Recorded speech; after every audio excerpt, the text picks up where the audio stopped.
उठाना पड़ेगा। न से उठाएंगे। सुना है इससे बड़े बड़े पराक्रमी वीर नहीं उठा सके। वो वीर नहीं होंगे। मेरी बारी आने दो, देखना कैसे फूल की तरह से उठाता हूँ। तुम्हारी बारी आने से पहले किसी और ने उठा लिया तो यहाँ से जीवित नहीं जाएगा। अब ये स्वयंवर का कार्य आरंभ किया जाता है। अपनी अपनी वीरता और पराक्रम दिखाने के लिए हम सबको आमंत्रित करते हैं।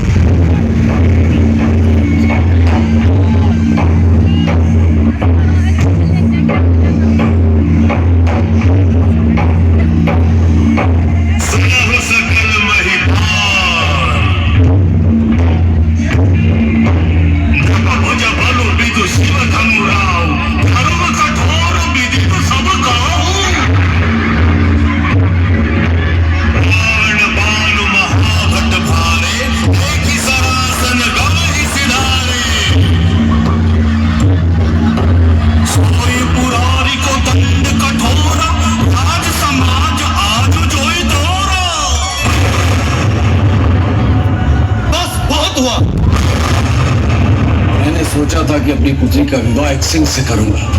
मैं लज्जित हो रहा हूं ये कहते हुए कि इस सभा में एक भी ऐसा वीर नहीं है जो स्वयंवर और स्वयंवरा के सम्मान की लाज रख सके। महाधनुष पर प्रत्यंचा चढ़ाना तो दूर, कोई उसे अपने स्थान से हिला भी सके।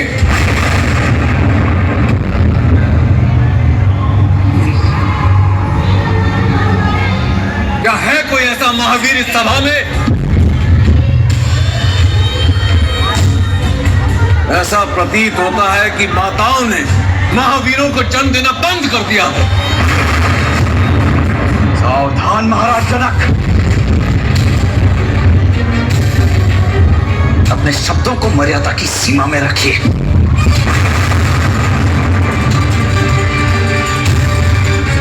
क्या कहा आपने?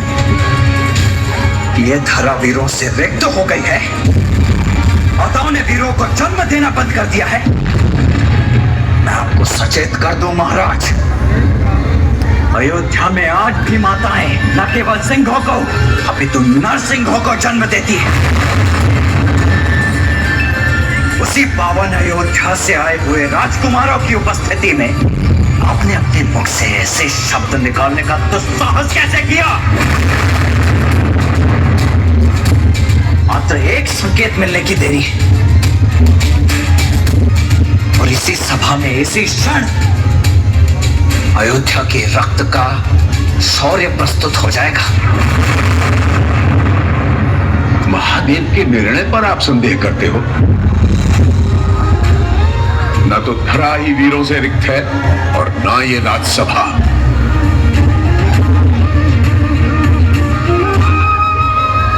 राम,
आपका स्वागत है। कौन है जिसने मेरे गुरु भगवान शिव के इस धनुष को भंग करने का पाप किया? कौन है जिसने ऐसा दुस्साहस करके अपनी मौत को निमंत्रण दिया? सामने आए मेरे!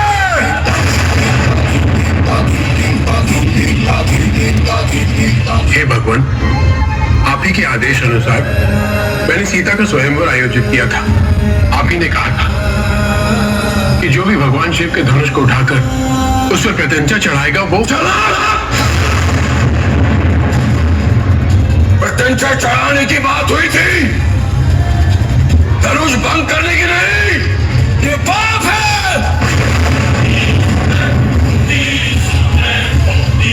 कौन है वो अहंकारी? सामने आए मेरे।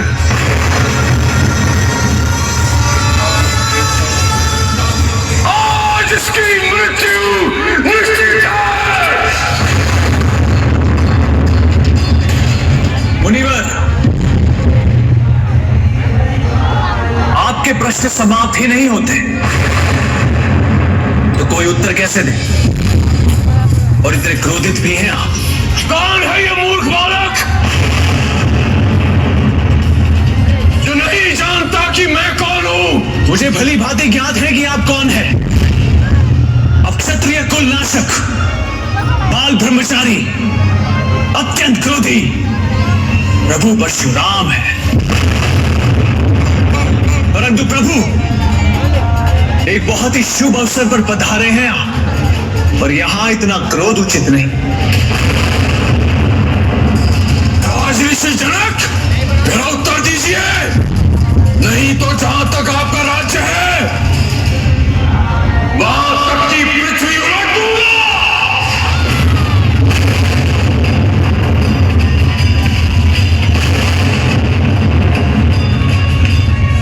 प्रभु,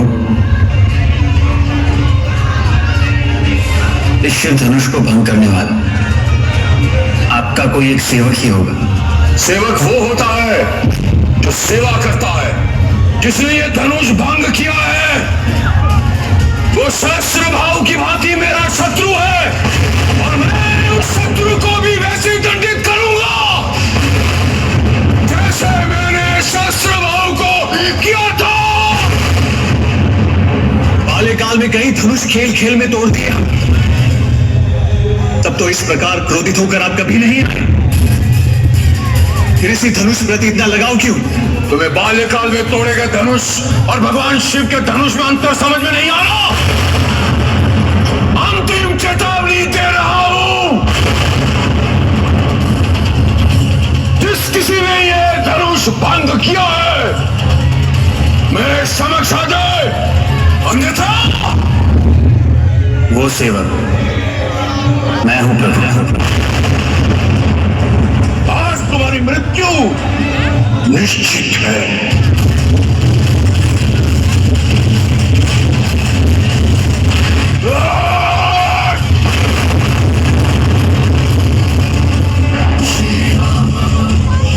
विश्वामित्र, इसने मेरा अनादर करने का साहस कैसे किया? सम्मान परिस्थिति और स्थान देखकर किया जाता है महोदय, और आप मेरे ज्येष्ठ भ्राता के शुभ विवाह के अवसर पर अशुभ समाचार बनकर आए हैं। फिर आप चाहे आप ब्रह्मा हो, महादेव हो या स्वयं विष्णु के अवतार ही क्यों ना हो,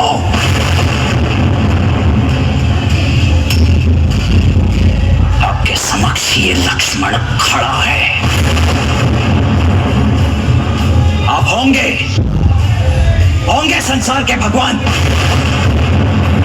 मेरे भगवान, मेरे भैया प्रभु श्री राम ही है।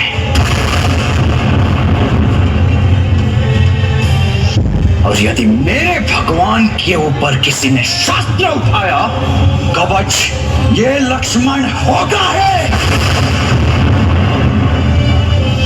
यदि किसी ने भी श्री राम की ओर एक भी अशुभ पग बढ़ाया तो या तो उसके पग मेरे बाल रोकेंगे या मैं स्वयं उसके बालों की आहुति चढ़ाऊंगा।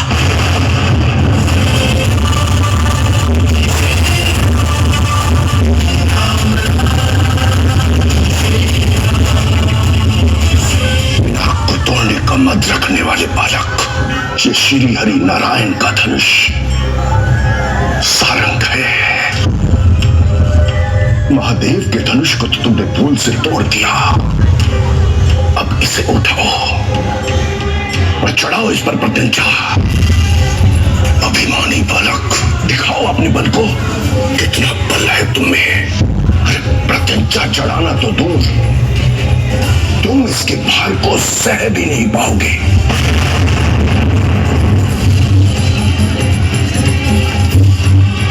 अरे चढ़ाओ प्रत्यंचा, ताकि सब देखें कि अयोध्या का बल इसके भार के नीचे कैसे कुचला गया। जो आज्ञा ऋषिवर।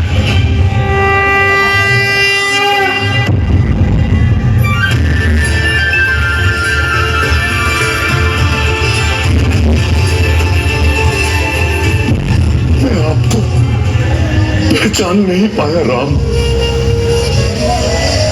अब समझा कि कैसे आप शिव का धनुष उठाने में सक्षम हुए।